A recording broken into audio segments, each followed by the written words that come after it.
ഒരു കുഞ്ഞ് ആദ്യം ഉച്ചരിക്കുന്ന അക്ഷരം ആ എന്നാണ്. കരഞ്ഞു കഴിയുമ്പോൾ ഉച്ചരിക്കുന്ന അക്ഷരം മാ ആയാണ് പറയപ്പെടാറുള്ളത്. ആ ആയും മായും ചേരുന്നതാണ് അമ്മ എന്ന പദം. അതിൽ കരുതലുണ്ട്, അതിൽ വാത്സല്യമുണ്ട്, അതിൽ സ്നേഹമുണ്ട്.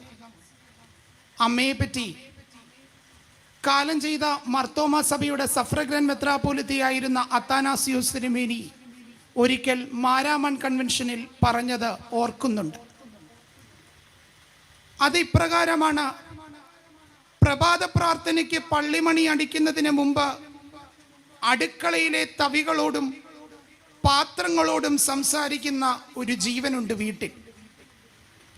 വിളമ്പിക്കൊടുത്തത് തനിക്ക് തികയാതെ വരുമ്പോൾ എനിക്കത് ഇഷ്ടമല്ല എന്നോതി വീതിച്ചു കൊടുക്കുന്ന ഒരു ജന്മമുണ്ട് വീട്ടിൽ.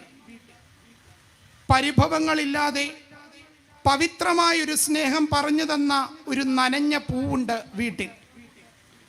മുറ്റത്തെ ചെടികളെയും തൊടിയിലെ ചെറുമരങ്ങളുടെയും ദാഹം തീർക്കുന്ന കർഷകശ്രീ അവാർഡ് കിട്ടാത്ത ഒരു മഹിളയുണ്ട് വീട്ടിൽ. മക്കളും ഭർത്താവും വീടും ഉറങ്ങിയതിന് ശേഷം ഉറങ്ങി അലാറം അടിക്കും മുമ്പേ ഉണരുന്ന ഒരു ശരീരമുണ്ട് വീട്ടിൽ.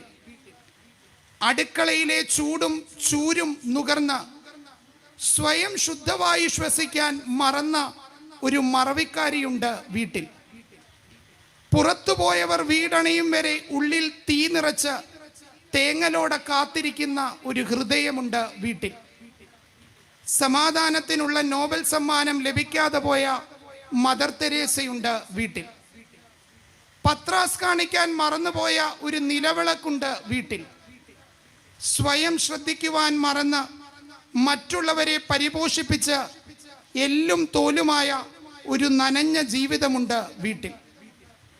ഭംഗിയില്ലാത്തത് കൊണ്ടാകണം പ്രോഗ്രസ് കാർഡ് ഒപ്പുവയ്ക്കാൻ അപ്പ വന്നാൽ മതി എന്ന് മക്കൾ പറയുമ്പോൾ കണ്ണാടി നോക്കി സ്വയം കരയുന്ന ഒരു പാവമുണ്ട് വീട്ടിൽ.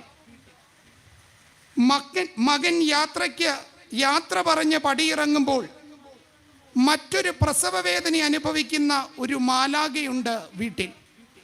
ഒടുവിൽ ആ സാഗരം കളമൊഴിയുമ്പോൾ ഇല്ലെങ്കിൽ മരിക്കുമ്പോൾ കരയുന്ന ഒരു വീടും വാടിത്തളർന്ന പൂവുകളും പറയും, അമ്മയില്ലാത്തൊരു വീട് വീടേയല്ല.